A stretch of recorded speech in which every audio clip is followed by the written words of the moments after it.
1 साल बीत चुका था। ढोलकपुर वापस शांत था। गांव के लोग फिर से खुशी से जीने लगे थे।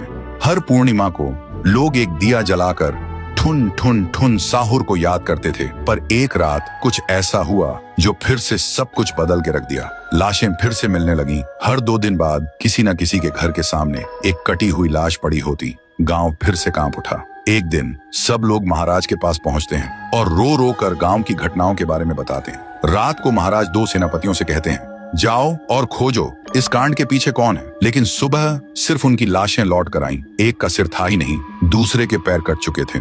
महाराज समझ गए कुछ तो लौट आया है, कुछ जो सिर्फ मौत का खेल खेल रहा है। और फिर कहते हैं, अब इस जंग का सामना मुझे ही करना होगा। उसी रात महाराज चुपके से गांव में आते हैं और एक पेड़ के पीछे खुद को छुपा लेते हैं। और ठीक रात के 2:30 बजे अचानक कहीं से धुआं छा जाता है और उस धुएं के अंदर से एक आवाज आती है,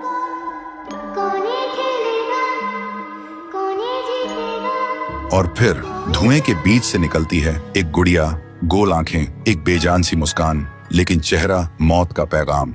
वो गुड़िया एक घर के गेट तक जाती है और बच्चों जैसा एक गाना गाने लगती है। उसके गाने की आवाज सुनकर एक आदमी बाहर आता है और अगले ही पल वो गुड़िया उसका सिर चबा जाती है। वो आदमी तड़प तड़प के वहीं जमीन पर गिर जाता है। महाराज सब कुछ देखते हैं। उनकी आंखें भर जाती हैं। उन्हें समझ आ जाता है इसके सामने जाना मतलब खुद का अंत लिखना है। अगली सुबह गांव के लोग इकट्ठा होते हैं। महाराज कहते हैं, ये पिछले भूत से भी ज्यादा डरावनी है।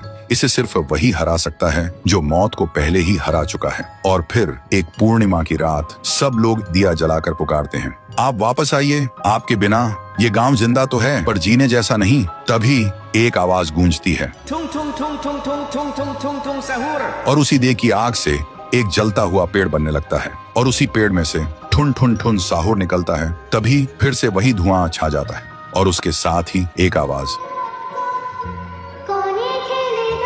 सब लोग घुटनों के बल गिर जाते हैं और कांपती आवाज में बोलते हैं, हमें बचाइए, वो आ गई है। ठुन ठुन ठुन साहुर एक जोरदार जंप करता है और सीधा उस धुएं में घुस जाता है और शुरू होती है एक आखिरी जंग। ठुन ठुन ठुन साहुर और गुड़िया की। जमीन कांपने लगती है, आसमान से बिजली गिरती है और जब धुआं हटता है तो दिखाई देता है गुड़िया बिखर चुकी थी। हाथ अलग, सिर अलग, पैर अलग। और तब से गांव में फिर से एक नई सुबह हुई। महाराज मुस्कुराए, गांव वाले जीने लगे और उस दिन के बाद ठुन ठुन ठुन साहुर सिर्फ एक भूत नहीं रहा, गांव का रक्षक बन गया। लेकिन उसी रात कुछ ऐसा हुआ जो किसी को भी पता नहीं चला। गुड़िया का सिर, हाथ, पैर अपने आप जुड़ने लगे थे और फिर वो वहां से चली गई। तो दोस्तों, अगर आप देखना चाहते हैं पीहू वर्सेस गुड़िया तो इस वीडियो को 1 लाख लाइक्स तक पहुंचा दो।